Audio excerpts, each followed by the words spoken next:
Baik, Assalamualaikum warahmatullahi wabarakatuh. Jadi kami dari kelompok 3 ingin mempresentasi susu UHT. Jadi sebelumnya, izinkan saya untuk memperkenalkan anggota kelompok saya dulu.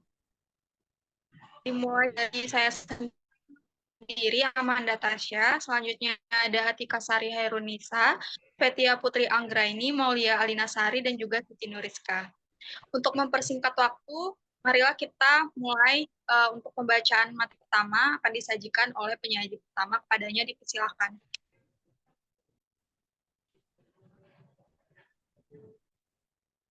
Baik, di sini saya akan menyampaikan latar belakang kenapa sih susu harus diolah lanjut. Susu ini merupakan minuman yang berasal dari pemerasan mamalia seperti sapi.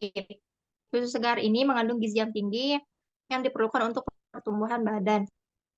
Namun susu ini kan mudah rusak sehingga perlu dikonsumsi secara langsung dan perlu adanya proses pengolahan. Eh, agar agar susu ini aman untuk dikonsumsi dan memperpanjang umur simpannya. Susu ini ada dua jenis, yaitu susu cair dan susu bubuk.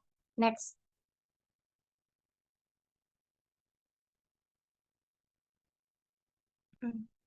Salah satu proses pengolahan susu ini yaitu dengan teknik UHT atau ultra high temperature, di mana metode ini merupakan metode pemanasan yang digunakan untuk em, memastikan keamanan dan ketahanan susu. Proses ini melibatkan pemanasan dengan suhu 135 derajat Celcius dengan waktu beberapa detik hingga menit. Pemanasan ini efektif dalam membunuh mikroorganisme yang dapat menyebabkan kerusakan dan kontaminasi pada susu seperti bakteri, jamur, dan enzim. Teknologi UHT ini memiliki keunggulan seperti menjaga kesegaran susu, praktis tanpa pendinginan, meningkatkan efektivitas, dan dapat meningkatkan nilai tukar. Baik, saya kembalikan kepada moderator. Terima kasih. Selanjutnya akan disampaikan oleh penyaji kedua. Kepadanya dipersilahkan. Baik, terima kasih kepada moderator. Di sini saya akan membacakan tahapan proses perancangan pabrik susu. Sangat penting untuk memastikan bahwa pabrik yang akan kita bangun layak secara ekonomi, teknik, dan lingkungan. Tahapan-tahapan ini juga dapat membantu dalam perencanaan yang lebih rinci pada tahap selanjutnya, seperti perancangan detail pabrik dan implementasi pembangunan. Tahapan-tahapan prosesnya terdiri dari studi kelayakan, pemilihan lokasi, perancangan fasilitas pabrik, perancangan sumber daya manusia, dan perancangan anggaran serta pembiayaan. Next. Kemudian daftar alir dan neraca bahan perancangan pabrik susu UHT. Daftar alir atau flow adalah referensi visual dari aliran bahan baku, proses, dan produk akhir dalam pabrik susu. Neraca bahan merupakan perhitungan kuantitatif dari bahan yang masuk dan keluar dari setiap tahapan proses dalam pabrik susu tersebut. Oke, baik. Makasih.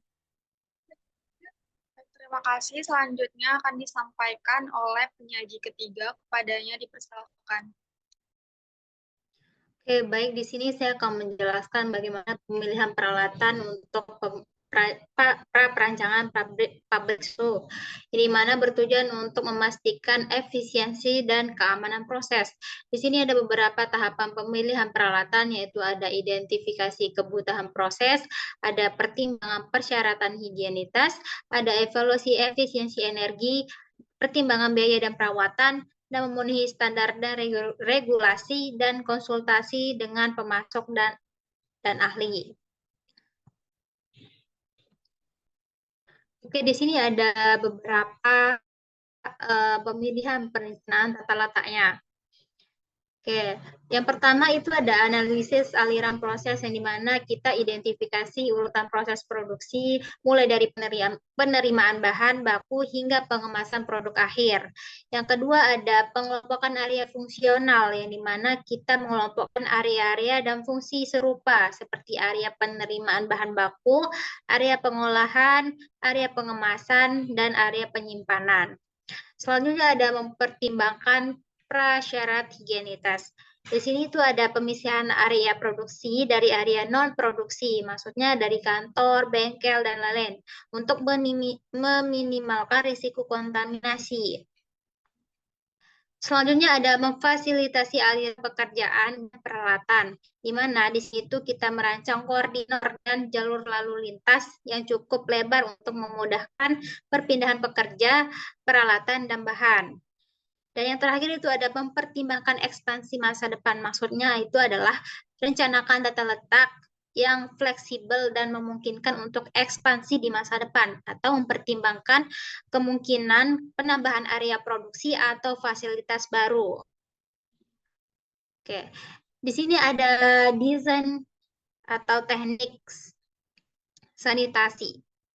Oke, jadi ini ada beberapa tahapan, ada desain higienis, ada proses dan uap, pengendalian hama, pengendalian personel, monitoring dan verifikasi. Yang dimana teknik ini tuh dapat ada tetap sejak tahap pra perencanaan pabrik susu akan memastikan keamanan produk dan mencegah kontaminasi silang. Jadi hal ini itu akan membantu pabrik susu memenuhi prasyarat keamanan pangan dan peraturan yang berlaku, serta mempertahankan kepercayaan konsumen terhadap produk susu yang dijualkan atau dihasilkan. Oke, di sini saya akan menjelaskan perhitungan kelayakan ekonomi. Jadi, perhitungan kelayakan ekonomi dalam perancangan pabrik susu sangat penting untuk menentukan apakah proyek pembangunan pabrik layak untuk dijalankan atau tidak. Jadi, ada beberapa perhitungan yang perlu dilakukan, yaitu ada perhitungan biaya investasi, perhitungan biaya operasional, proyeksi pendapatan, analisis kelayakan finansial, dan analisis sensitivitas. Jadi apa sih itu perhitungan biaya investasi? Jadi perhitungan biaya investasi itu termasuk dalam biaya tanah dan pembangunan pabrik, biaya pembelian mesin dan peralatan produksi, biaya instalasi dan pengembangan utilitas, biaya perizinan dan legalitas. Oke, next. Selanjutnya saya kembalikan ke moderator. Oke, terima kasih. Selanjutnya dapat ditarik kesimpulan bahwa teknologi pengolahan susu UHT atau ultra high temperature merupakan metode pemanasan yang digunakan untuk memastikan keamanan dan juga ketahanan susu. Proses ini melibatkan pemanasan susu pada suhu yang tinggi, biasanya di atas 135 derajat Celcius selama beberapa detik hingga beberapa menit. Dalam merancangan pabrik pengolahan susu ini perlu diperhatikan beberapa faktor seperti kualitas susu, proses pengolahan, pengemasan, dan juga pengawasan kualitas. Dengan demikian, produk susu yang dihasilkan dapat memenuhi standar kualitas yang ditetapkan dan juga memberikan manfaat yang optimal bagi masyarakat. Sekian presentasi dari kelompok 3. Apabila ada kekurangan, mohon dimaafkan. Wabillahi taufiq wal hidayah. Wassalamualaikum warahmatullahi wabarakatuh.